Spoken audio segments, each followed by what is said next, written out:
Bom, pessoal, dúvidas? Com certeza. Então, vocês querem começar tirando dúvida ou a gente vai direto para os tensores? Continuar os tensores? Eu gostaria de entender a base dos tensores, porque eu tirei dúvida na aula passada até a parte de espaço tangente com espaço vetorial. Então, eu não tinha conseguido alcançar o senhor muito bem, mas agora eu estou quase chegando. A parte de tensores está sendo um pouco mais fácil, porque tem uma relação com restrito, eu já fiz restrito, então ajuda. Mas acho que até o pessoal, se a gente fizer uma revisão da parte de push forward, coisa do tipo. A gente vai ver essas coisas em termos de derivações. Esse é o meu ponto. Ok, mas antes disso, eu gostaria de tirar uma coisa conceitual no que diz respeito ao termo pullback. Porque eu fui conversar com o pessoal da pós, e eles falaram, eu peguei e falei para eles, a gente está comentando que a gente viu o push forward aqui, aí eles falaram, push forward e pullback eu não tenho tanto domínio não. Aí eu, o que é pullback? Nem sei o que é um pullback, mas não é push forward eu não sei. Mas o que seria um pullback? A gente viu? Só que não. Então, a gente não viu ainda o pullback. Então, o que a gente viu é o seguinte, você tem os elementos do DPM, né, que é praticamente aqui a mesma coisa do TPM, certo? Isso é que eu não vi. Isso. A gente viu que temos aqui esses campos vetoriais e eles são campos vetoriais que fazem o quê? Eles são definidos a partir de um representante, que é uma curva, que representa, digamos, a classe de equivalência como um todo. Todas as curvas que são equivalentes a essa estão dentro desse conjunto aqui, tá certo? Mas o representante é útil porque a gente usa ele para fazer conta, ok? E a gente viu o seguinte, se eu tenho uma variedade M e uma variedade N, e a gente tem um mapa H, é fácil a gente fazer um mapa de uma classe de equivalência para outra. Por que é fácil? Porque esse cara, sigma, ele está levando números reais em M, tá certo? Mas se eu tenho um mapa que leva M em N, eu naturalmente posso fazer H, bola sigma, como um mapa agora que leva R em N. Tá certo? Isso aqui... Oi? R passando por M que leva N. Isso. Né? Então, esse aqui naturalmente vai te dar uma curva em N, tá certo? Então, se uma curva tem associada a si uma direção tangente, essa direção tangente vai ter sido arrastada para cá de uma forma ou de outra. Tá certo? E isso aqui é o push forward. Certo? A gente mostrou que esse negócio é linear, tem um monte de propriedade. Seria uma H estrela de sigma. Uma H estrela de... Isso. Ou seja, essa curva é assim, e aí a gente define que o push forward da classe de equivalência é definido pela classe de equivalência de H sigma. Perfeito. Essa classe de equivalência sigma me confunde um pouco do porquê que a gente introduz ela como sendo igual a V. Qual que é o intuito da gente chamar de V? É porque geralmente a gente chama as derivações de V. E eu provei que para cada uma classe de equivalência, ou seja, para cada colchete sigma existe somente um V, e para cada um V existe somente uma classe de equivalência. Então eu posso usar intercambiavelmente uma coisa ou outra. Perfeito. Mas a gente está usando o V de agora em diante, depois do push forward, porque... Por enquanto eu não botei, eu só estou em TPM por enquanto. Que eu quero te mostrar o pullback em TPM para você entender a ideia dele. Tá certo? Então, olha que interessante. Eu estou usando o fato de que eu tenho uma função de R em... Olha lá. Eu tenho uma função de R em M e eu tenho uma função de M em N. Tá certo? Isso aqui a gente fala que como é que se... diagrama comuta, tá? Então eu tenho sigma, eu tenho H e aqui eu tenho sigma, eu tenho H, bola, sigma. Tá certo? Olha que interessante. O mapa de M para N está me permitindo levar uma classe de equivalência daqui para cá. Ou seja, eu tenho uma classe de equivalência TPM, né, que está vindo via H estrela para THPN.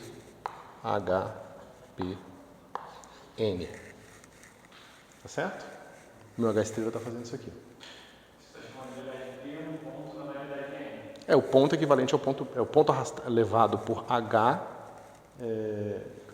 o ponto por onde H leva P, para onde H leva P. Né? É natural isso aqui. Ok? Agora você pode se perguntar o seguinte, será que essa mesma função pode ser usada para fazer alguma coisa com T, P, estrela? M? Você chama de TPM estrela... É o dual. Dual. Certo? Isso. Então vamos lá. Então, para a gente ver isso aqui, vamos pensar o seguinte. Eu tenho um dual, tá certo? Que simplesmente vai receber uma classe de equivalência e vai me dar um número. Tá certo? Agora veja que interessante. Esse cara aqui é uma função de R em M. Eu transformei essa função de R em M numa função de R em N para levar essa classe de equivalência para frente. Tá certo? Para eu fazer esse empurrão da minha classe de equivalência. Isso. Agora vamos falar o seguinte, vamos dizer que eu tenho uma classe de equivalência agora aqui. Desculpa. Eu tenho agora um covetor, tá certo? Que eu vou chamar aqui covetor em N. Certo? Esse covetor em N, ele tem que levar uma classe de equivalência de curvas em N, tá certo? Em números. Tá certo? Agora, um elemento desse aqui, eu posso fazer o seguinte, eu quero que ele atue agora em TPM e não em desculpa, eu quero que ele atue em, só um segundo, só porque é muita ida e volta. Eu quero que ele atue aqui e não aqui, para que ele seja um funcional desse espaço aqui. Tá certo? Ou melhor, eu tenho um funcional desse espaço aqui e eu quero transformar ele num funcional desse espaço aqui. Né? Porque aí eu estou puxando o meu funcional. Por isso que é pullback. Eu fiz uma questãozinha, com certeza tem um diagrama ali na esquerda, embaixo, aqui no meio, você colocou um H, para levar de N até N. Faz sentido. Mas por que a gente chama de H estrela quando estou sendo de TPM para TH de N? Desculpa, pode repetir sua pergunta? Quando a gente... Porque aqui H é uma função entre duas variedades. H estrela é outro objeto. Ele é um mapa que está levando derivações em derivações, ou melhor, em vetores tangentes e vetores tangentes. É um outro tipo, é outro mapa. Ele está associado ao meu H, mas ele é outra coisa, é outro objeto matemático. Por isso que eu tenho que distinguir. Tudo bem, uma questão que eu sempre fico tentando associar isso com alguma coisa da física, né? Mas vamos lá. É um pouco difícil nesse momento, estamos meio abstrato. Mas a questão é... Eu estou dando primeiro a versão mais abstrata, depois eu vou fazer a versão com derivações, porque a gente já tira isso do caminho e eu acho que clareia bastante as coisas para vocês. Como que as derivações são mais convenientes para fazer essas coisas todas. Eu vou mostrar em seguida, para fazer o contraste para vocês, isso aqui em termos de derivações. Vocês vão ver que é muito mais fácil. A questão abstrata, né? Que a gente fala da derivação pictórica e abstrata. Nesse caso, a gente está na pictórica, aí depois a abstrata é a algébrica. Isso, exatamente. Isso. Isso. É mais fácil de operar. Uma coisa, quando a gente está na física, o nosso espaço, a nossa variedade N e N, ela vai ser o nosso espaço-tempo. Por exemplo, se eu tiver uma relatividade geral. Se eu tiver, por exemplo, na relatividade geral e fazendo transformações que levam pontos em outros pontos, por exemplo, eu quero estudar se meu espaço é isotrópico. Então eu pego um ponto no espaço e giro todos os pontos. E eu vejo se a métrica muda. Se a métrica é igual, significa que o meu espaço é isotrópico. Ou seja, se a maneira de eu medir ângulos e comprimentos muda, se eu fizer um giro ou não na sua variedade. Antes do giro e depois do giro são variedades diferentes. E aí eu quero ver se tem uma relação 1 para 1 entre elas. Você pode pensar isso, pode pensar que você está levando M em M, ou você pode falar que você está levando M em M. Se forem iguais, é M em M. Isso. Se não forem, é M em M. Sim. Tá, perfeito. E aí, depois que a gente entende o espaço-tempo, então, como uma variedade M, a gente pode construir quantidades dentro desse espaço-tempo. Uhum. Porém, essas quantidades, elas têm que seguir um certo número, um certo tipo de operação. Tem que respeitar uma álgebra. E essa álgebra, ela está relacionada... Depende do tipo de mapa. Esse mapa do push forward, ele preserva o espaço, o caráter de espaço vetorial. Então, tudo que eu sei no Serato, tá, não ia generalizar demais. Mas o que o senhor quer dizer com preserva as propriedades do espaço vetorial? É que leva vetores em coisas que se comportam como vetores. Perfeito. O nosso TPM, ele simplesmente, a gente pega um ponto, se M é o espaço-tempo, o TPM, ele vai pegar um ponto nesse espaço-tempo, vai ver todas as curvas que passam por esse ponto, e a gente vai classificar esse ponto e essas curvas que passam nesse ponto como um espaço vetorial. Isso. Então, A classe de equivalência das curvas que passam por esse ponto, todas as classes formam um espaço vetorial. O conjunto de todas as classes. tá, aí entra uma dúvida também. Eu sei que é um espaço vetorial, e se eu estou, por exemplo, numa mecânica... Vamos pegar, como o pessoal não pode não ter feito analítica, vamos falar de mecânica newtoniana. Então, eu sei que, por exemplo, a minha entidade força igual a massa de aceleração é uma entidade que habita no TPM, no espaço vetorial Não. desse ponto específico do espaço, da variedade. Tá. Força igual a massa sobre aceleração é basicamente pode ser definida por uma função definida no TPM, sim. Perfeito. Não, no TM, não no TPM, porque ele está definido como um campo. A força é um campo. Ele te diz que cada ponto do espaço você tem uma força diferente. E ele te dá essa maneira de calcular essa força uma vez que você escolhe a posição no espaço. Se você considerar forças eletromagnéticas, você vai ver que não é só isso, né? É dada uma posição e uma velocidade, ele te diz qual a força, porque você pode ter um campo magnético, por exemplo. Perfeito. Então, a entidade que dá a dinâmica no formalismo newtoniano vive no TM. No TM, isso. E que quantia vive no TPM, então? O TPM é a força num ponto. É a função do ponto. É a força num ponto. A força em um ponto é só um vetor. Tá. A força qualquer é um campo vetorial. Perfeito.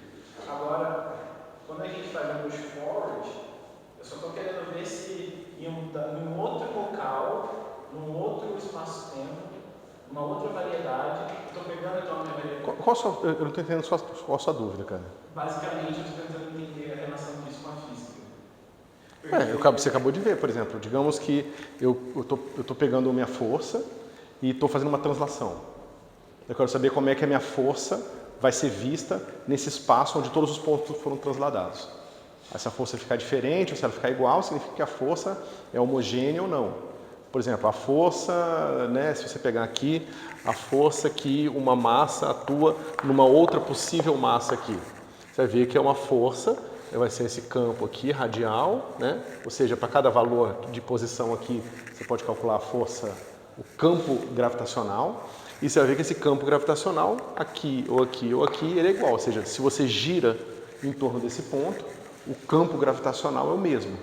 Significa que o campo, você vai provar que o push forward desse negócio aqui preserva o campo.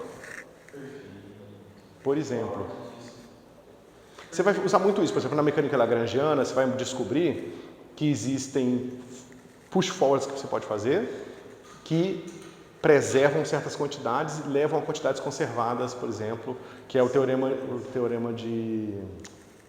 Oh, meu Deus. Eu pensei em Ehrenfest, mas é da moça lá.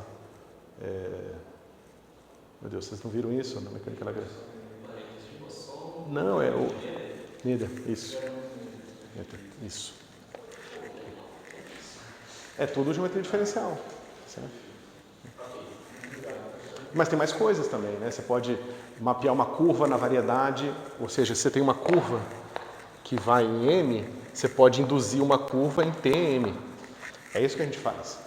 É isso, tudo que a gente está discutindo em mecânica quântica agora é o fato de que quando eu induzo uma curva em M, essa curva em M induz uma nova curva em Tm. Mas é uma curva em Tm e não M. E essa curva em Tm ela tem características especiais, que é o fato da velocidade ser a primeira componente.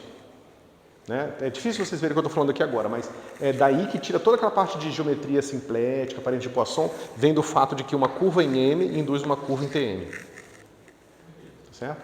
Mas bom, tem um monte de aplicações, né? A gente vai ver um bocado. Certo? Então veja, a gente está querendo agora pegar esse cara aqui, que é um funcional que leva classes de equivalência em THPN, de volta para funcionais que atuem em TPM. Ou seja, a gente quer uma coisa... Aqui eu não lembro se o Aishan ele bota o asterisco em cima ou embaixo. A minha impressão é que eu acho que eu inverti a anotação em relação ao Aishan. Eu acho que o push forward ele bota o asterisco em cima e o pullback ele bota o asterisco embaixo.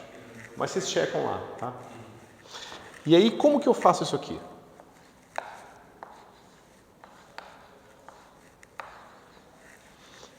Eu quero fazer esse puxão aqui. Oi? Não. Isso, não, porque eu estou fazendo isso. Eu estou pegando o funcional daqui e puxando para o funcional aqui.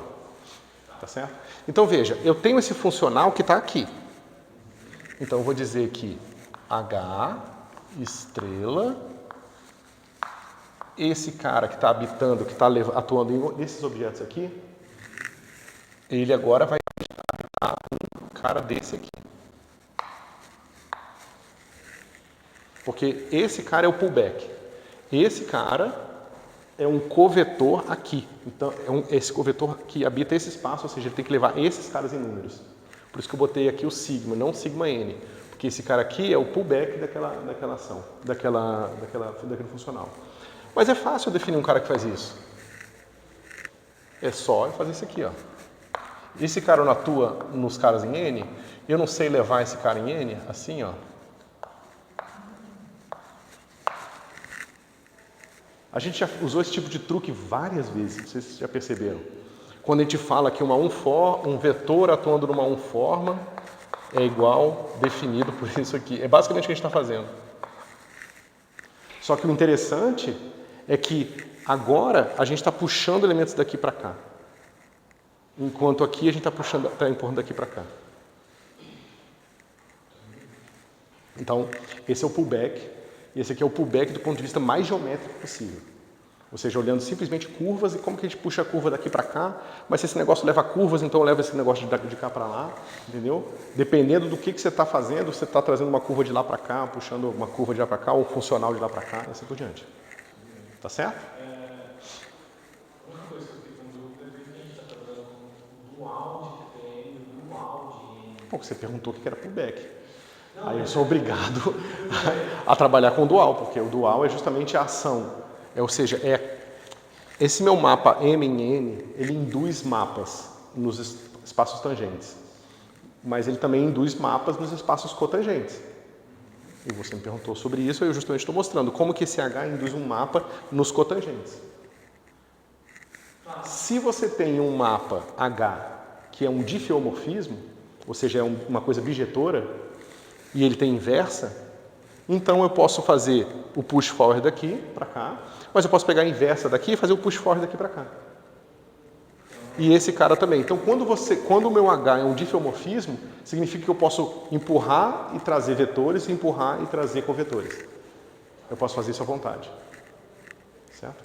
Ok, então eu não posso simplesmente dizer que o pullback vai ser um H na menos 1, levando de N na N. A não ser que ele seja Não. injetor.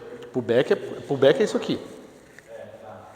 É porque a minha intuição era, se o push forward leva de N em N, o pullback vai levar de N em N usando o mesmo H, só que agora é menos 1. Mas está levando covetores em covetores.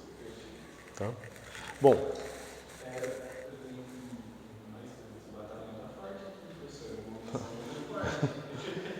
Vamos lá. A minha senhora me sabe que Mas vai ser sobre isso que você perguntou? é sobre o que a gente pega depois desse push forward. Não, então. Isso depende. Então deixa eu mostrar isso aqui agora do ponto de vista das derivações. tá? Porque eu acho que vai ser mais instrutivo, que é uma coisa que eu já ia fazer mesmo, mas aí como é que se diz? Eu misturo na sua pergunta, porque aí eu dou o conteúdo mesmo assim, entendeu? Mesmo testando suas dúvidas.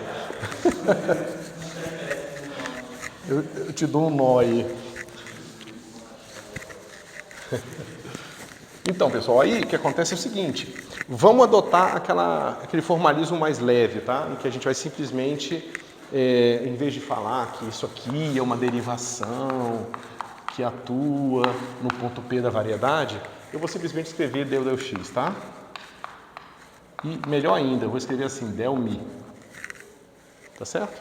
E a gente sabe que tem uma base, esse cara aqui é a base das minhas derivações, ou seja, esse aqui é a base do espaço vetorial, isso confunde os alunos, tá certo? Então, um vetor V qualquer, eu vou simplesmente escrever assim, V mi, del mi. Isso é um vetor, tá, pessoal? Porque é uma derivação e eu provei que essas derivações, elas são mapeáveis em classes de equivalência de curvas. Eu provei que isso aqui vai e volta.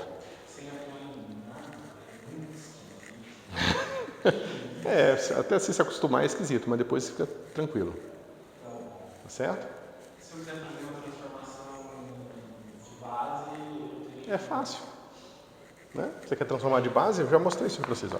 Vmi del x, né? Vai ficar del x linha alfa, del x mi, del x linha alfa. Pronto, essa aqui é a componente da nova base. Por isso que ele fala que a versão algébrica é mais prática. Porque ela tem essas fórmulas que saem direto. Você tentar mostrar a mesma coisa em termos de classe de equivalência é bem mais difícil.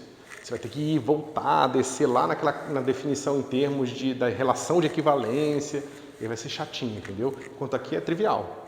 o Baixinho coloca uma nota de rodapé, ele é muito incisivo nessa nota de rodapé, mas não entendi por que ele bate nessa tecla. Ele basicamente fala, uma pessoa deve firmemente resistir à tentação de interpretar essa quantidade como uma derivada parcial. Porque é uma derivação. Porque não é uma derivação? Porque é uma derivação e não uma derivada parcial. Tá bom. É uma derivação e não uma derivada parcial. É porque uma derivação escrita em um sistema de coordenadas específico, ela é igual a uma derivada parcial. Mas ela é uma derivação. Ah, então fica a generalidade. Então, isso. Tá bom. Certo? Bom, dado isso aqui, a gente também sabe que a gente pode pegar um covetor qualquer, tá certo? E escrever esse cara aqui assim, alfa de x alfa. Tá certo? A gente viu isso também. Se o meu x alfa é função de um certo x', é mole fazer a mesma coisa que você me pediu aqui, ó. Aí vai ficar del x alfa, del x' beta, dx' beta. Então, esse cara aqui são componentes covariantes e essas contravariantes. É assim que se chamava antigamente, tá bom? Ok. Bom, agora, e você não se incomoda com esse dx aqui, se incomoda com del x, né? Isso aqui todo mundo escreve desde lá de cálculo 1 e ninguém se incomoda, mas ele é tão estranho quanto esse aqui, na verdade. Porque se você quiser pensar, quem é dx? É o limite que o negócio vai para zero, então isso é zero. Né? Então, mas isso não é zero, isso é um operador que, na verdade, ela atua numa derivação e leva a uma derivação num número, a tal como eu defini precisamente mais atrás. Tá certo?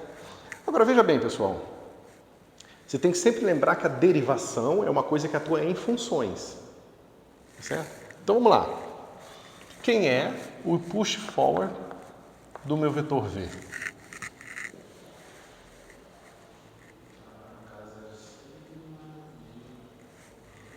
Como esse cara é o push forward, significa que esse cara está atuando em funções que são funções de n, né? Ou seja, esse cara aqui, ele está levando C infinito n em um número. Tá certo? Né? Porque a gente está pressupondo um ponto que tem uma certa coordenada x qualquer lá. Beleza. Então eu posso pegar esse cara aqui, pego, digamos, um G pertencente a C infinito n e calculo isso aqui. Vai ficar assim, ó. Esse cara aqui, estrela V atuando em G, a gente sabe, essa função G é uma função de N, push forward, então esse cara é uma derivação em N, então esse cara é uma função de N, isso. Né? Então você sabe que essa função H aqui, ela está levando uma função f de M, uma função f de N. Tá certo? Então, isso aqui vai ser o quê? É a minha derivação atuando em quê? H de G. Tá certo? Porque agora essa função era de, em N, tá certo? Peraí que estou falando besteira. Uma função de... Peraí, estou falando besteira. Essa é uma função de N, agora é uma função de M. Ou seja, você dá um ponto de M, e H transforma um ponto de M num ponto de N, e esse cara te dá um valor num ponto de N. Tá, onde que é isso? Cada uma dessas entidades? Esse cara aqui, ele está levando M em N, e esse cara aqui está levando N em R. Portanto, esse composto com esse é um funcional que leva M em R. Né? Isso aqui. Certo? Tá certo?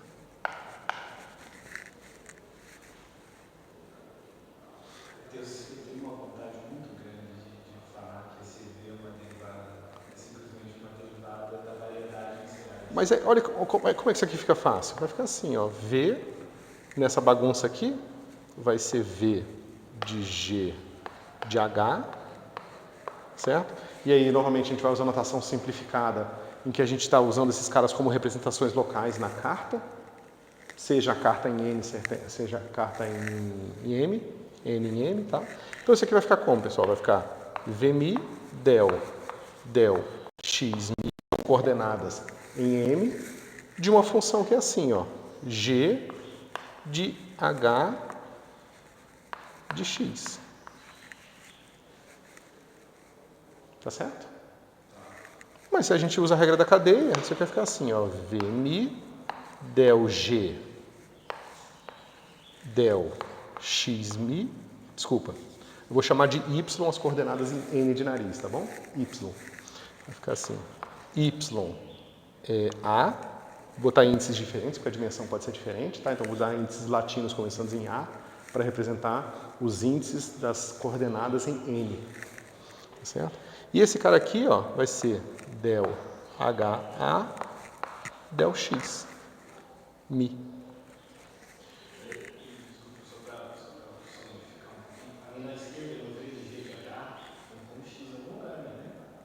G de H de X. Não, porque aqui é a derivação atuando nesse cara aqui.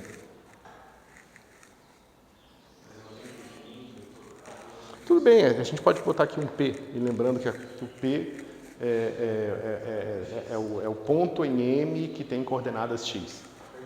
Tá? É só para simplificar a vida. Aqui a gente vai usar essa notação mais simples, tá? Agora, veja bem, pessoal. Isso aqui está todo em G, tá vendo? Eu posso reorganizar isso aqui um pouco e escrever assim, ó. Que H estrela em V vai ser o quê?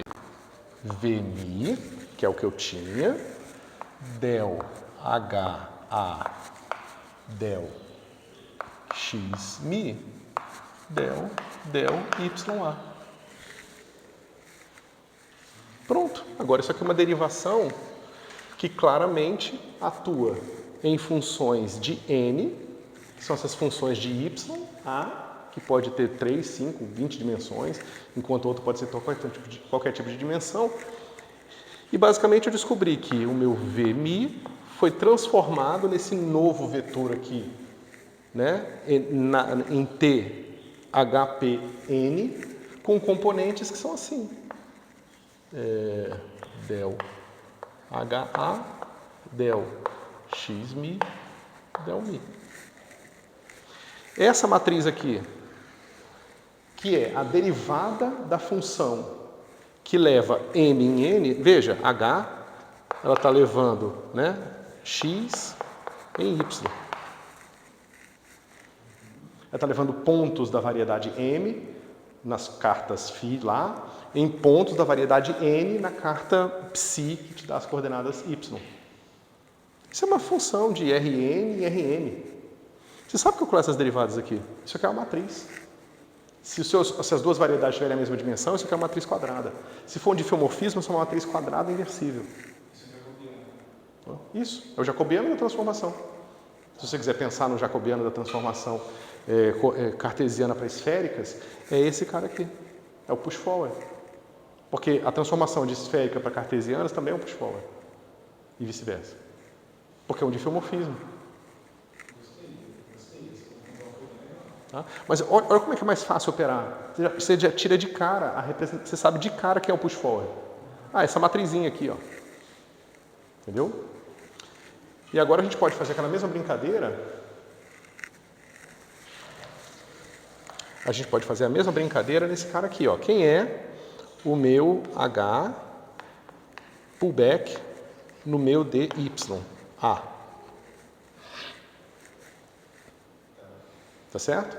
Se vocês pensarem de trás para frente, você tem que lembrar que esse cara aqui, ele precisa atuar o quê? Em funções, em derivações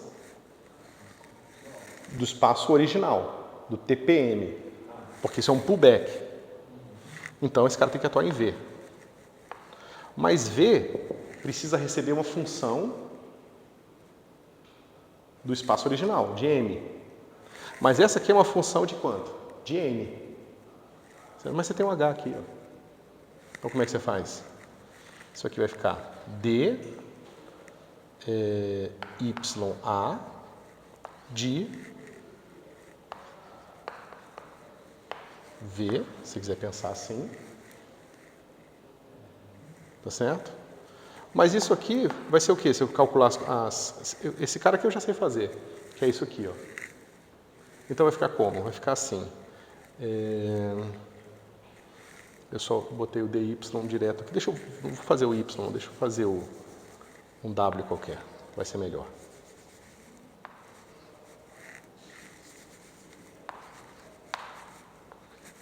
Tá certo?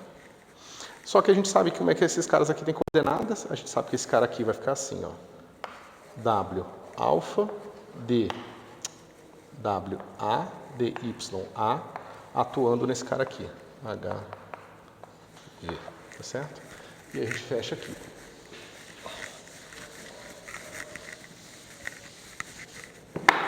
Aquilo ali vai ficar assim. WT de H V vai ser igual WA D. Só que agora, aquele H, ele vem para cá, né? Então vai ficar assim. Peraí.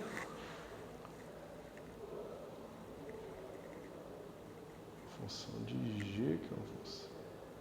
Só pegar a ordem certa aqui. Essas coisas às vezes são tão confusas. Só pegar a ordem certa. Dá um segundo. Então, aquele cara é um funcional de funções de M e virou um funcional de funções de N.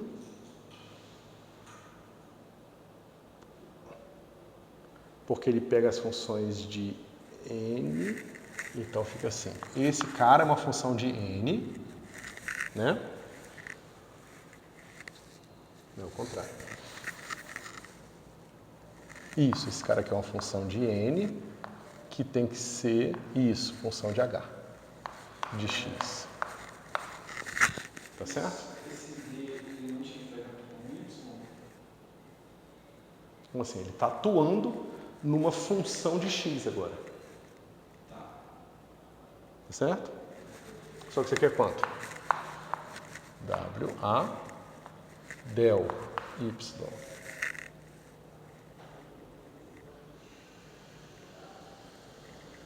Del Y. Peraí. Isso, del YA. Del YB. Del H. B. Del X. Del X. Mi. D. X mi. Esse YB é o que o senhor está chamando do YA. O X leva nesse H aqui, que são vários Ys, né? está levando de m em n. Em n as coordenadas são y e em m as coordenadas são x. Tá certo? Isso aqui é um delta, então basicamente isso aqui vai ficar assim, ó. WA del H A del x mi dx mi. E agora eu vou contar um segredo meio óbvio para vocês. Se eu tenho uma função de m em n ou de x em y, eu posso calcular essa derivada aqui. Está vendo que esse índice encaixa com esse aqui? E me leva nesse índice aqui, embaixo? Então esse cara aqui, ele está me levando a componentes de uma forma aqui. Essa mesma matriz é que apareceu no push forward. Só que aqui o índice está aqui, ó, me levando no índice em cima e me levando num vetor. Então, por isso que eu acho que muitas vezes na física as pessoas tinham essa tradição de ensinar tudo em termos de componentes, porque é fácil ver onde essas coisas se conectam, entendeu? Só que você perde toda a questão da estrutura matemática de por que essas coisas se conectam dessa forma, tá certo? Você olha para essa quantidade aqui, você vê de cara, esse cara tem um índice aqui em cima, e esse cara aqui, eu vou escrever com aquela outra notação que é melhor. Então ela fica com o índice embaixo. Essa é a matriz. Então ela vai ser capaz de levar uma forma numa outra forma, ou ela vai ser capaz de levar um vetor num outro vetor. Só que esse vetor aqui, ele tem mi. Então ele é um vetor em TPM que está indo para THPM. Né? Enquanto esse cara aqui, eu estou levando agora um covetor. Vou botar um. Eu estou levando um covetor que habita onde? É um covetor de N que está sendo puxado. Porque aqui eu estou contraindo com meu índice A. Por isso que as pessoas fazem, às vezes, ensinam direto em termos de coordenadas, porque é fácil ver como as coisas se encaixam. Se você chegar para o aluno que aprendeu a operar essas coisas aqui e nunca viu o que vocês estão vendo atrás, ele vai ser incapaz de te dizer por que essas coisas são assim. Mas ele vai saber fazer, entendeu? Mas é justamente aquilo que eu estava falando para vocês no outro dia. Eu quero que vocês entendam por que as coisas são do jeito que são e que saibam operar muito bem. Eu quero as duas coisas, entendeu? Eu não quero só que vocês saibam operar essas coisas. Tá? Então isso dá a conexão entre push forward e pull back do ponto de vista de derivações e do ponto de vista de curvas, né, de classe de equivalência de curvas. E para vocês fazerem o exercício que tem lá na lista de exercício, cara, é só calcular isso aqui. Só que o H que eu dou para vocês, ele é linear. Né? Ou seja, o H que eu estou dando para vocês é um H que ele é uma matriz vezes as outras coordenadas. Então, o H que é linear, basicamente a derivada desse cara em relação às coordenadas é a própria matriz. Né? Onde que isso aparece, por exemplo? Por que isso é tão importante? Por que eu botei isso como exercício? Pensa o seguinte. Me diz aí, a transformação de Lorentz. A gente tem assim, T' é igual a gama T menos Vx. Tem uns fatores de C aí que eu vou tomar igual a 1, tá bom? E esse cara aqui, x' vai ser igual gama x menos Vt. Certo? Até aqui tudo bem? Só que veja, pessoal, isso é uma transformação de Lorentz com uma velocidade constante, isso aqui é uma constante. Isso aqui é uma constante. Então, eu posso muito bem dizer o seguinte. T', V', x' é igual ao quê? Gama, que é esse cara aqui, menos V e gama atuando em T e X. Tá certo? Mas isso é um mapa de M em N. Eu vou momentaneamente escrever N só para dizer que N é a minha variedade que representa o referencial inercial com uma velocidade constante V em relação ao primeiro. Tá certo? Mas isso é um mapa.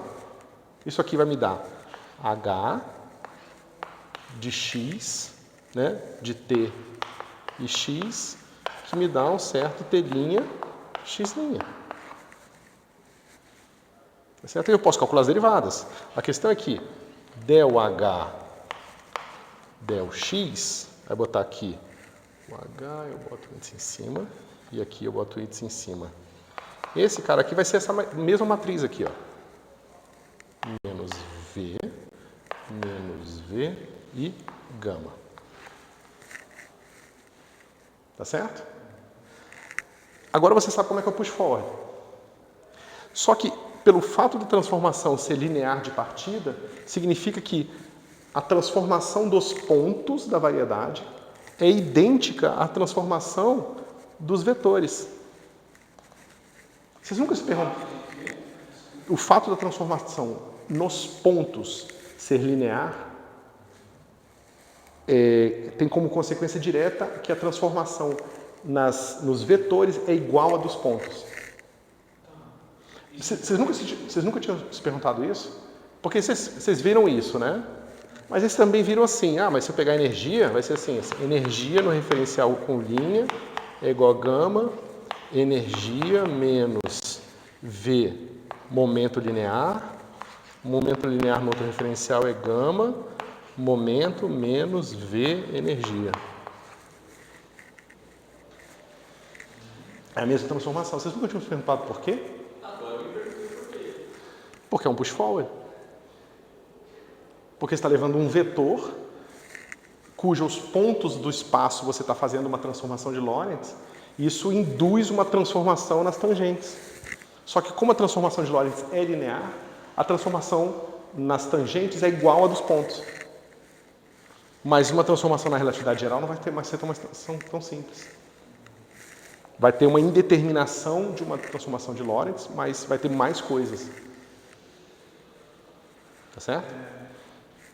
E a mesma coisa acontece com coordenadas cartesianas, né? Coordenadas cartesianas em mecânica, em geometria euclidiana, as rotações rodam os pontos, mas rodam os momentos ou as velocidades iguais aos pontos.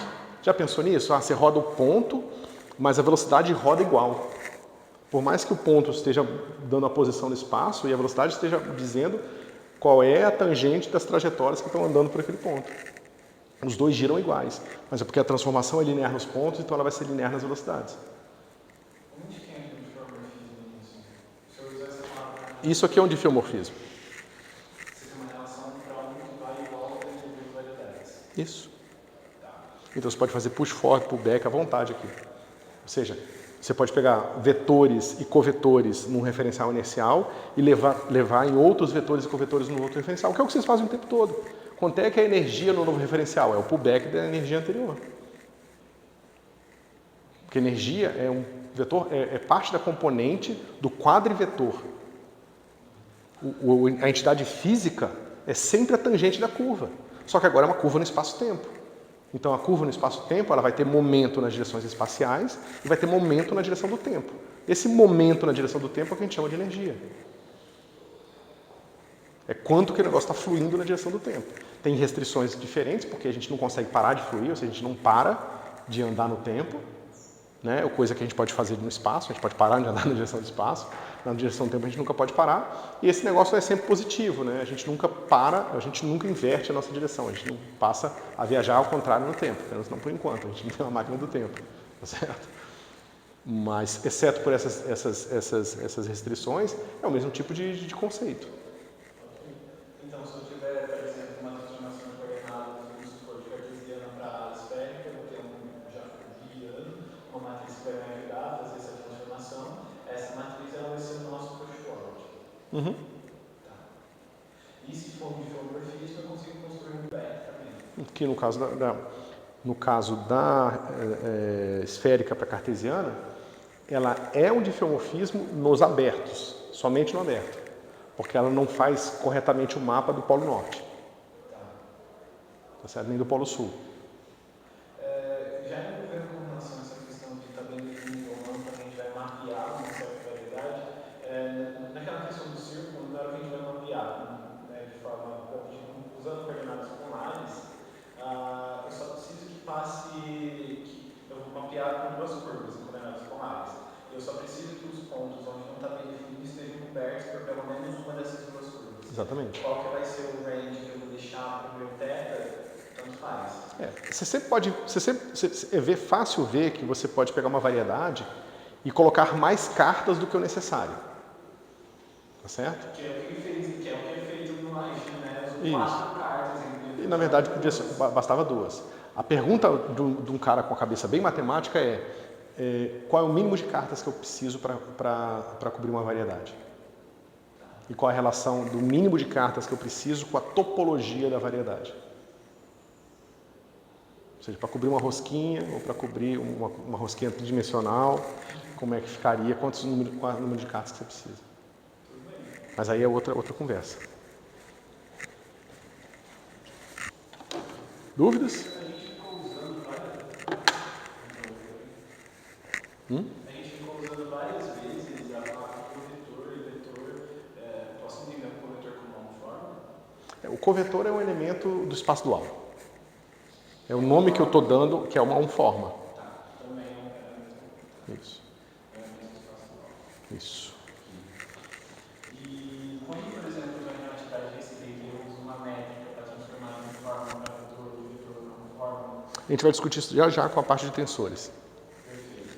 Mas eu achei que eu estava pensando que essa métrica parece um push forward.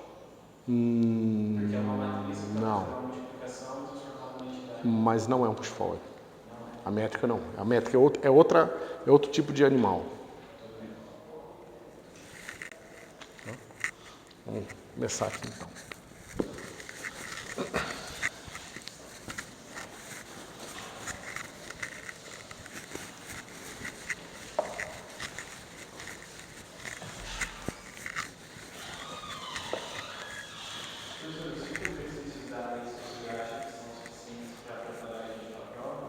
São sim. E o que eu falei hoje aqui é o suficiente para vocês fazerem o 3, né? Dá todos os elementos para vocês fazerem o 3. A minha preocupação é mais muito simples mesmo, que eu entrei até o 4, eu tentei fazer, eu sabia o que eu não estava conseguindo fazer. Eu sinto que não tive essa oportunidade ainda, mas eu espero. Beleza. Então a gente viu aqui, pessoal, na aula passada, que esses objetos aqui, né, definem elementos do nosso B.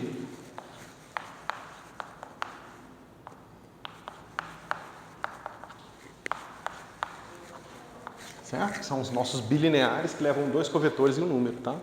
E eu mostrei que, eu terminei a aula discutindo o fato de que esse cara pertence a B, mas nem todo elemento de B pode ser escrito assim, tá certo? Mas se você considerar combinações lineares arbitrárias desses caras aqui, você pode escrever qualquer tensor. Vamos ver isso? Então a gente tinha visto o quê? A gente tinha visto T, isso, ok, 2 vetores. E aí eu peguei 2 formas aqui, W e L. Eu posso escrever essas formas aqui em termos da sua base. Então vai ficar assim T, e aqui vai ficar assim W, A, E, atil. É uma base para as formas, para os covetores. E aqui é L, B. Eu estava usando mini ou AB? Mini, né?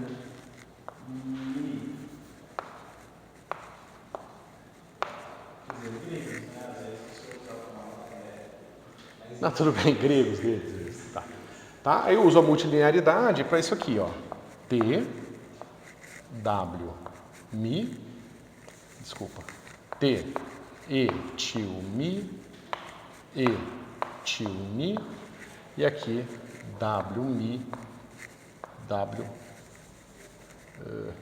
L, Mi. Tá certo? E aí eu falei para vocês que a gente basicamente caracteriza nosso tensor com essa sequência de números aqui, que eu posso reescrever de forma mais compacta botando só o mini aqui, W, Mi aqui e L, Mi ali. Tá certo? Agora, será que eu consigo construir um objeto usando esses números e esses elementos para reescrever o meu tensor?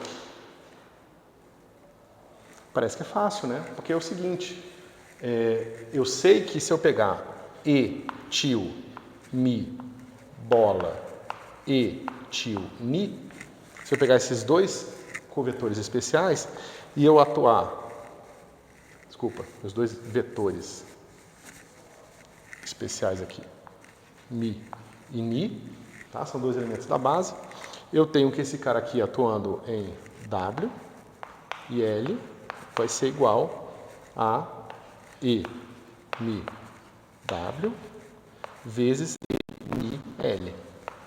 Foi assim que eu defini, lembra? Bom, eu mostrei para vocês que a gente pode definir essa base dos vetores de forma que E, Mi, E, tio, alfa é igual a delta, Mi, alfa. É um mapa entre vetor e covetor e vice-versa, que depende da base que eu escolhi, mas eu sempre posso fazer isso aqui. Tá certo? Bom, então, escolhendo essa base como sendo a nossa base Mi, isso aqui vai ficar quanto? Esse cara fica W, Mi, L, Ni. Tá certo? Esse quadradinho está separado, tá? Eu estou só continuando daqui para cá. Tá certo? Bom, como isso aqui é verdade, eu posso pegar esses caras e escrever assim, ó. Tá certo? Então, eu vou fazer isso. Então, eu tenho que o meu T, W tio, L tio, vai ser igual a T mini. Aí, em vez de eu escrever simplesmente o ômega mi, o L ni, eu vou escrever eles assim, tá certo? Então, vai ficar assim. E mi, e ni, isso aqui está atuando em W, L. Tá certo? Mas isso aqui é uma combinação linear de elementos do meu conjunto de bilineares ali, que eu transformei no espaço vetorial. Então isso aqui é um tensor, é isso aqui, T mini, E, Mi, E, Ni, é o meu tensor T, atuando em L. Então eu posso decompor um tensor. Veja, esses caras aqui, em separado, um deles, né, um produto tensorial de um vetor com outro vetor, não me leva a qualquer B, qualquer elemento de B. Mas uma combinação linear deles me leva. Eu acabei de escrever, eu acabei de construir, né, uma maneira de construir uma combinação linear desses produtos tensoriais que me dá exatamente a ação do meu tensor T. Tá certo? Então você pode decompor o tensor nessa base. Mas a gente já tinha contado o número de componentes aqui, era n quadrado. Quantos elementos existem nessa base aqui? N quadrado. Porque o produto tensorial desse cara com esse cara aqui, eu vou ter o 1 com 1, 1 com 2, 1 com 3, 1 com 4, até n. 2 com 1, 2 com 2, 2 com 3, 2 com até n. Então eu vou ter todos os elementos aqui, vezes todos os elementos desse cara aqui. Então a dimensão dessa minha base aqui é n quadrado. Então está resolvido o meu problema. Então, eu tenho que esse cara forma uma base no espaço dos bilineares ali, que é o que eu estava nomeando para vocês, um tipo de tensor. Tá certo?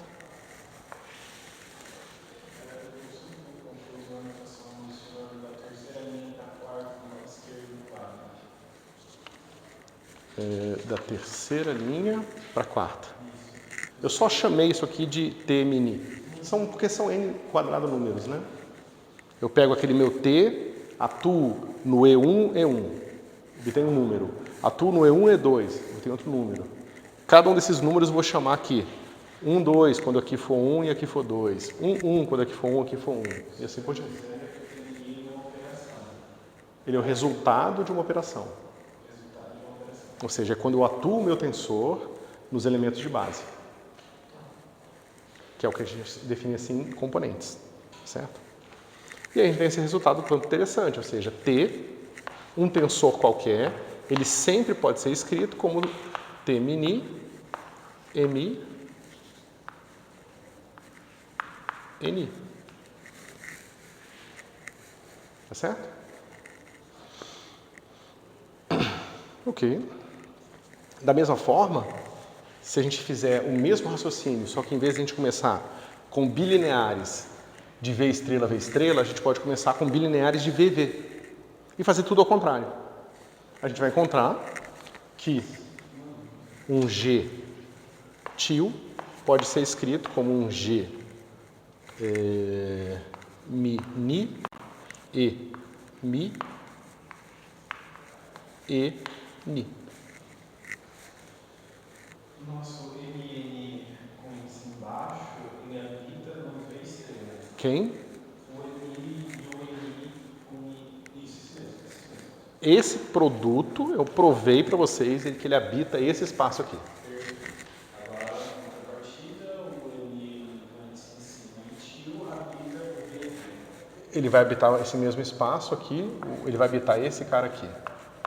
Os bilineares que levam dois vetores em números. Tá certo? E não é difícil vocês estenderem essas ideias. Se eu posso agora pegar o espaço dos caras que são trilineares, tá certo? Que eles vão levar V, V e V estrela em números.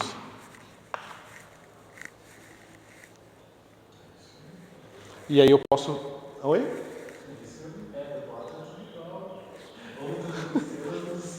E aí esse cara aqui vai ser como? Ele vai ser passível de ser escrito nessa base aqui, ó.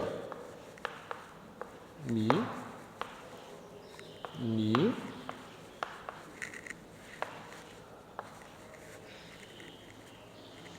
tá certo? E tensores aqui vão ter componentes T, Mi, Ni, alfa.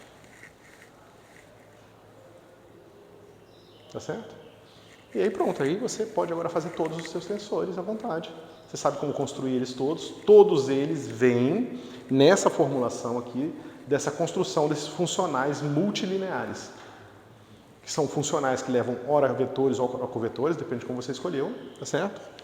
E você usa isso para definir agora as suas bases. Você soma isso, o conceito de produto tensorial, que você usa para construir explicitamente as bases.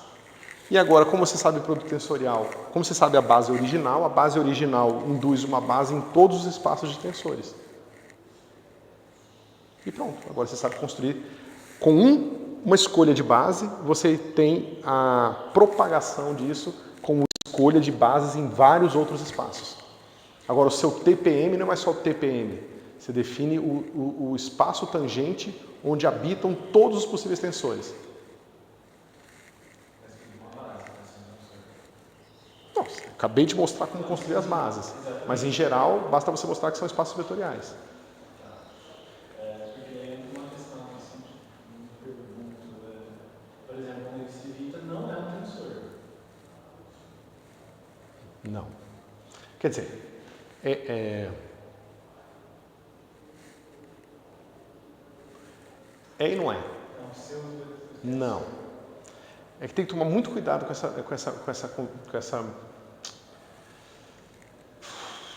É porque assim, quando você define você está falando do símbolo de Cristófilo, né? Não é o Levi-Civita.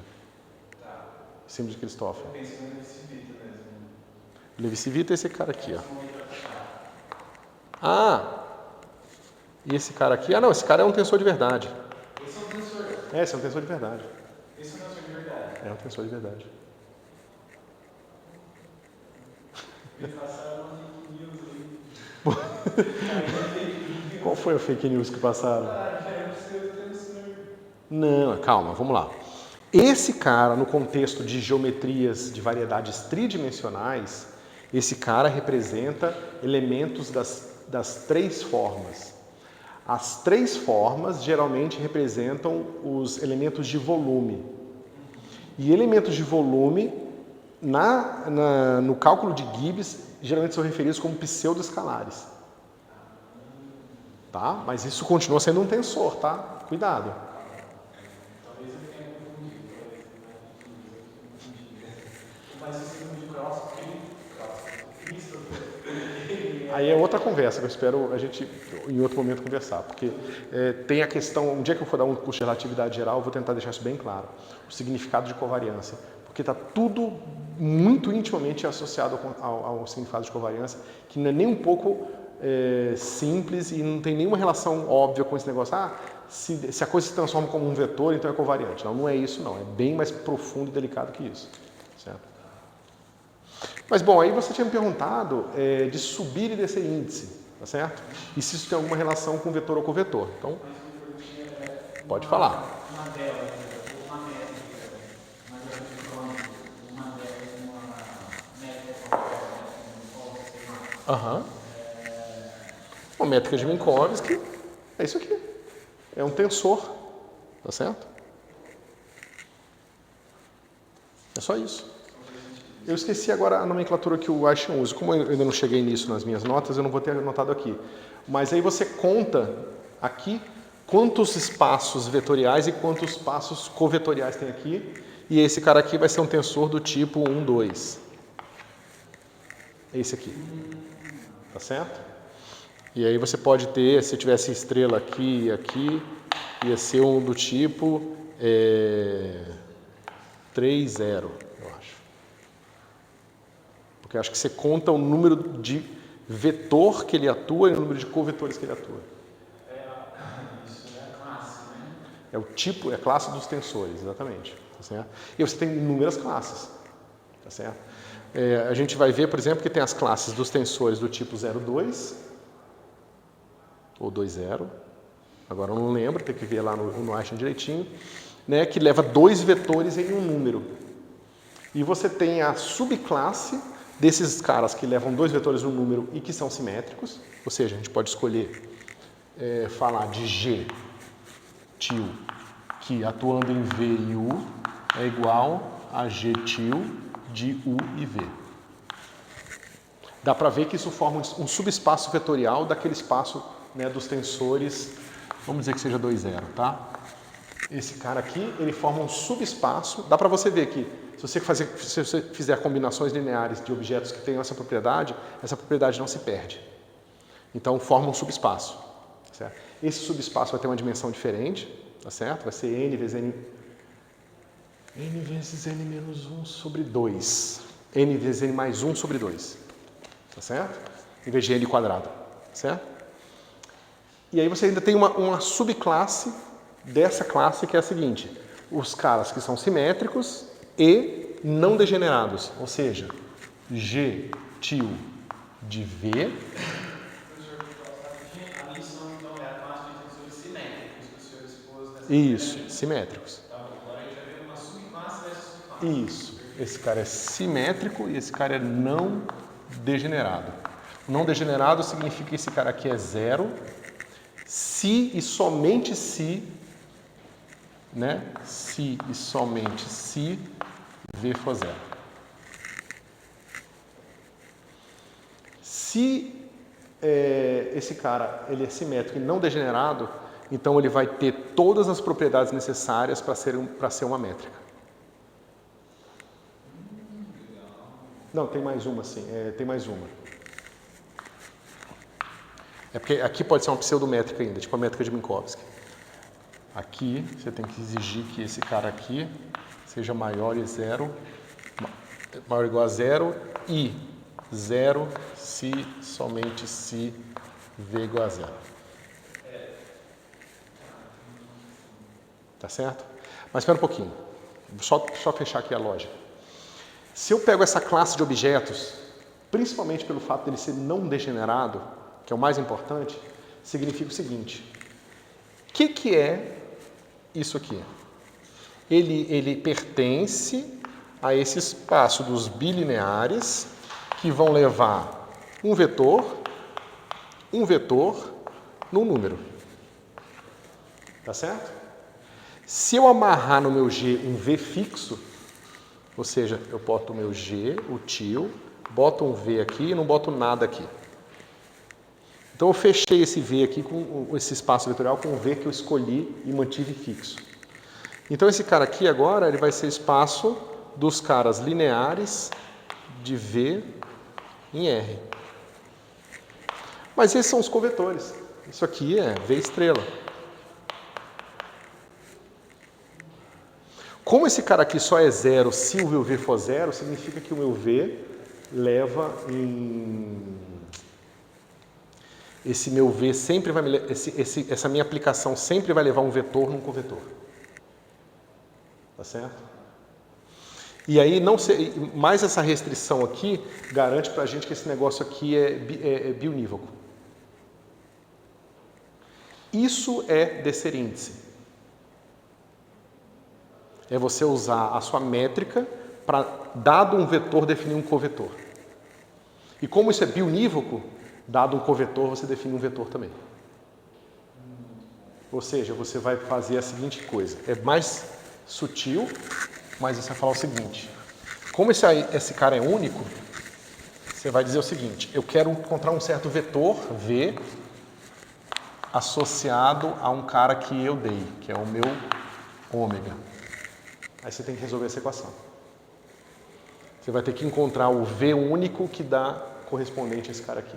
Se você fizer essa conta aqui, você vai descobrir que W mi é igual a G mi ni V ni. Enquanto ali você está mostrando basicamente que o seu V bom, é a mesma coisa, né? Isso aqui vai ser igual ao que a gente já feito aqui. Mas se você deu W, isso define V, e se você deu V, isso define W. Tá certo? Isso complica muito o espaço dos tensores aqui, porque lembra que eu botei um número de índices em cima e um número de índices embaixo. Mas você pode agora transformar um tensor do tipo 2, 1, você pode baixar um dos índices usando o G e transformar esse cara aqui no 1, 2. Ou transformar esse cara aqui no 0, 3. Ou transformar esse cara aqui no 3, 0. Tá certo? Essa liberdade de ficar mudando as posições dos índices, ela tem que ser tratada com muito cuidado. Porque você tem que entender qual é o objeto geometricamente originalmente definido, concebido, e qual foi a versão que você subiu e desceu índice. Porque quando você estiver trabalhando, por exemplo, com um princípio variacional, quiser calcular a relatividade geral variando uma ação, você tem que saber aonde que está aparecendo a métrica subindo e descendo o índice e aonde que não está. Tá certo?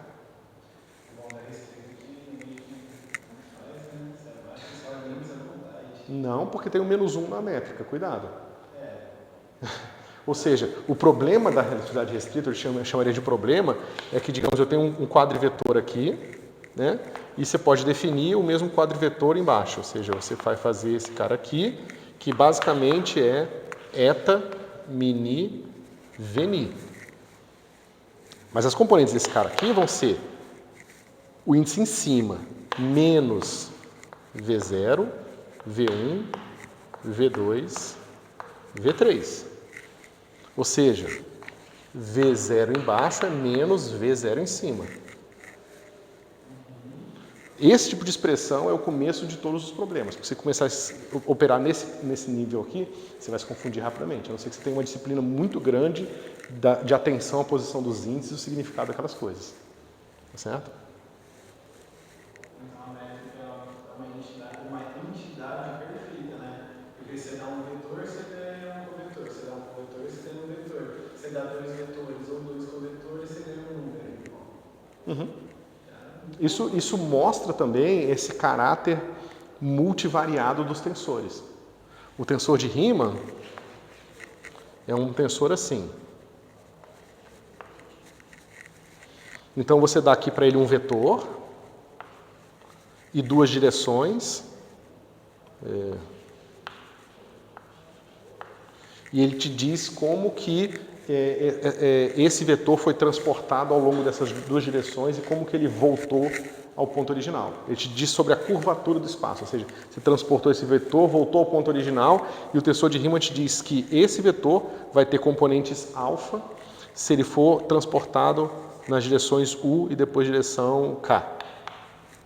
Você transportou U, K, depois K, U, né? Ou seja, foi por U, depois K, depois voltou por K, depois U. E esse cara vai te dizer como que o resultado final na modificação do seu V. Isso. Tá certo? Agora, você vê que ele está levando uma área numa outra coisa. Se você sobe esse índice aqui, ó,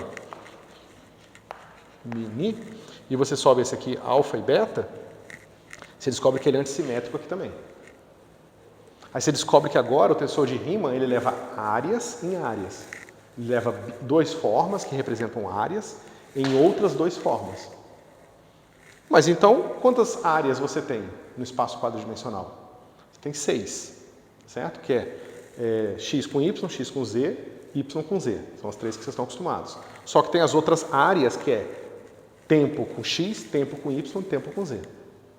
Né? São 3 outras áreas que você pode formar no espaço-tempo agora. Então você tem 6 áreas.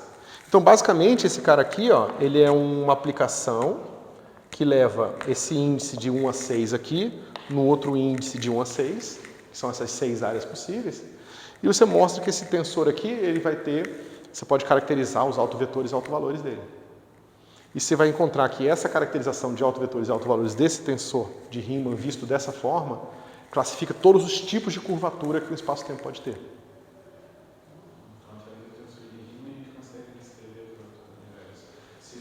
Porque você reviu, você transformou a interpretação do seu tensor de Riemann no momento em que você levantou esse índice aqui e transformou ele em um outro tipo de objeto.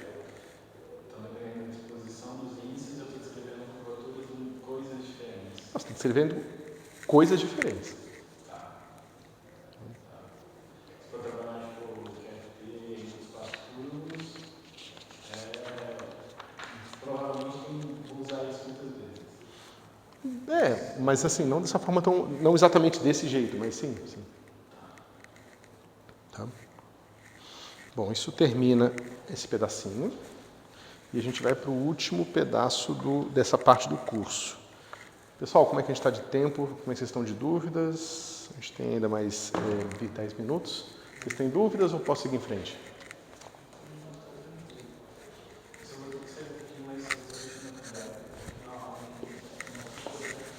Tá.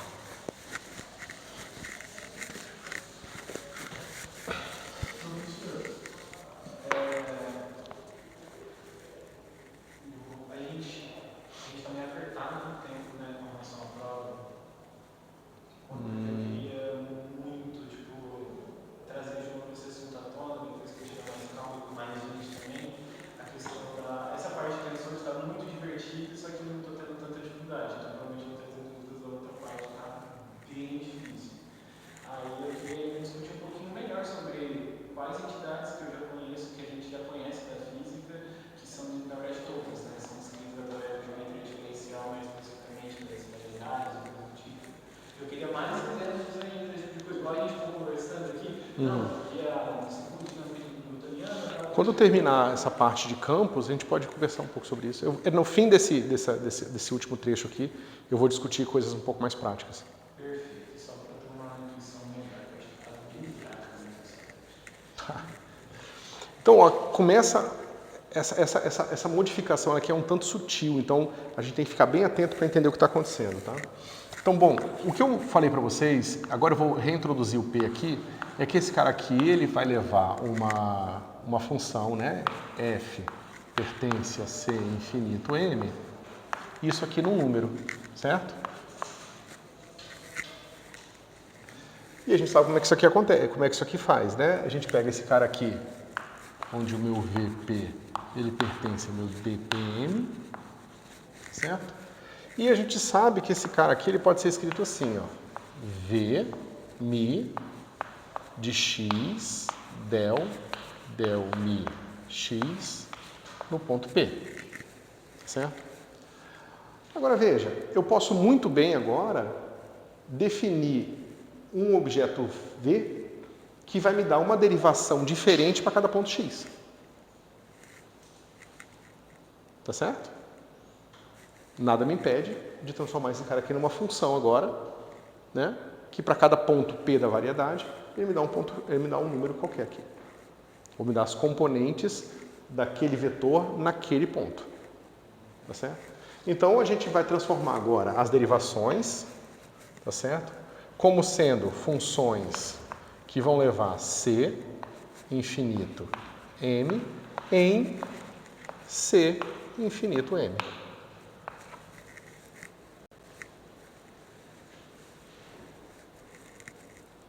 Tá certo? Agora, entra um ponto aqui. Isso forma um espaço vetorial?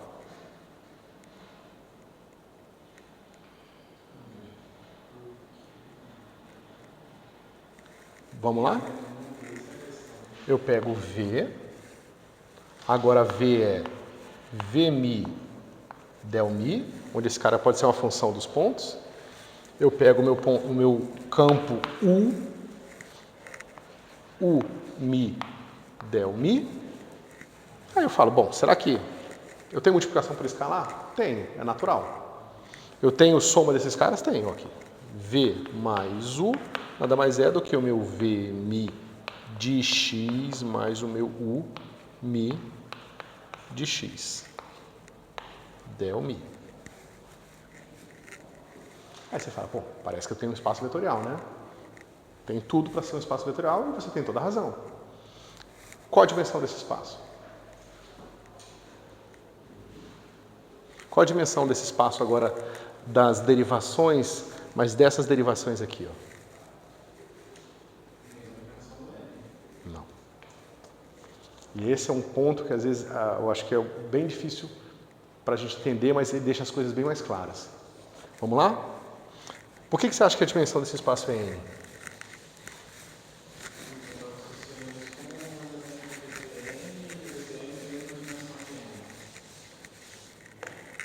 Isso. Mas por que isso está errado?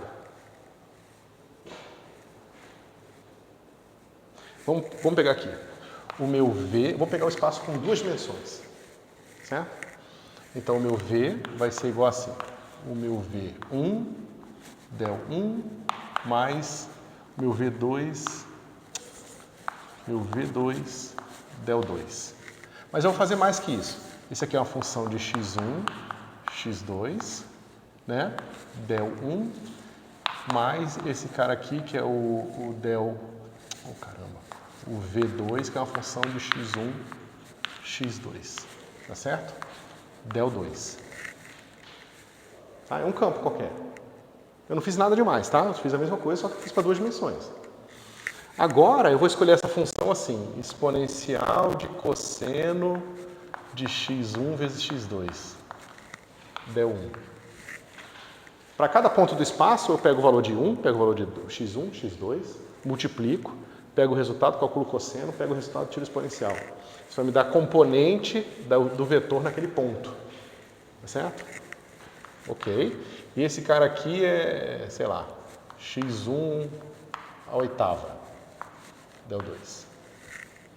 Tá certo? Maravilha. Agora eu pego um outro vetor u, que vai ser igual a del 1. Tá certo? São dois vetores. Vocês concordam? Eles são linearmente independentes? Não? Eu tenho liberdade para escolher x1 e x2? x1 e x... Não. Tem que valer para todos os pontos. São funções que estão aparecendo aqui. E combinações lineares, para eu testar a independência linear, eu tenho que fazer assim, ó.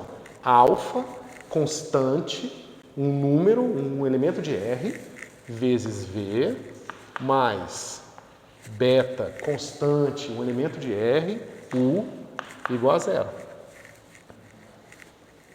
Em um ponto, dependendo dessas funções aqui, vamos pegar na função do meu x1 igual a zero. Tá certo? x1 e x2 igual a zero. Pego na origem. Então, na origem vai ser assim, ó, alfa, o meu V vai ser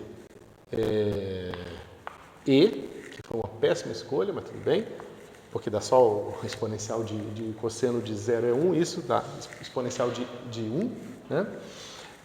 Deu 1, mais, aí eu escolhi esses caras reais a 0, não tem mais nada aqui, ó. Então, na origem, esse cara é assim, mais, isso aqui é um número, é 2.7, qualquer coisa, blá, blá, e esse cara é beta vezes del 1, igual a 0. Se eu escolher beta igual a menos alfa e, esses caras aqui dão 0, então esses caras não são linearmente independentes. Mas se eu escolher o meu ponto agora 1 e 0, esse cara continua, esse cara aqui vai ser E, del 1, só que eu escolhi esse cara igual a 1 e o outro igual a 0, mas vai ficar assim, mais del 2. Mais beta del 1, igual a 0. Tá certo? Agora, para esse negócio ser igual a 0, o meu alfa tem que ser igual a 0. Porque o alfa multiplicar o del 2, não tem mais ninguém aqui com del 2. Só que se alfa for igual a 0, o beta tem que ser igual a 0 também. Então agora eles são linearmente independentes. Os campos, eles podem levar a vetores que sejam ou não ser, que podem ser ou não ser, linearmente independentes nos pontos. Mas os campos não vão ser linearmente independentes. Porque agora eu estou falando que esses caras aqui podem ser quaisquer funções aqui. E eu precisaria estabelecer um espaço das funções, que geralmente é um espaço de dimensão infinita, para encontrar a dimensão desse espaço aqui. O espaço é linearmente independente, porém os vetores nesse espaço não necessariamente. Ou seja, você não consegue estabelecer a dependência ou independência linear de campos vetoriais avaliando eles em pontos. Acabei de mostrar que os mesmos dois campos podem, ora ser linearmente independente ou pode não ser linearmente independente. Tá certo? Para eles serem linearmente dependentes, eu teria que falar o seguinte: agora que eu somei essas funções aqui, ó, eu vou ter uma nova função quando eu somar esses dois, que vai ser assim: E cosseno de x1, x2 mais 1, del 1 mais x1 elevado à oitava, del 2. Isso aqui é o meu V mais U. Então você vê que eu tenho um novo campo vetorial, que é simplesmente essa função mais 1. E esse cara aqui, que é a mesma função. Então eu tenho uma nova função aqui. Então eu preciso agora escrever uma coisa que envolva a dimensão do espaço, mais a dimensão do espaço das funções. Tá certo? Então, campos vetoriais formam um espaço de infinita dimensão, geralmente. De dimensão infinita. Os vetores têm dimensão finita, mas os campos vetoriais são de dimensão infinita. E é por isso que é tão mais difícil quantizar a gravitação do que quantizar outras teorias. Porque a gravitação está associada aos grupos de transformações desses campos vetoriais, que é o grupo dos diffeomorfismos. A gente vai ver um pouco mais de detalhes na próxima aula. Tá certo? Enquanto quando você vai fazer a quantização do campo elétrico, ou campo eletromagnético, por exemplo, o grupo que aparece é um grupo de dimensão finita. Enquanto aqui eu vou mostrar para vocês que esses vetores formam um grupo de dimensão infinita. Tá certo? Porque agora são campos vetoriais, é toda uma maneira de você pintar setas no seu espaço. E as maneiras de pintar setas em todos os pontos do espaço são infinitas maneiras linearmente independentes. Isso são campos vetoriais, não espaços, de fato. E campos vetoriais são muito mais facilmente definidos como derivações que não levam em R, mas levam Cm, C infinito M e C infinito M. É muito mais fácil definir campos vetoriais em termos de derivações do que em termos de classe de equivalência. Você imagina, em termos de classe de equivalência, ia ser um monstro.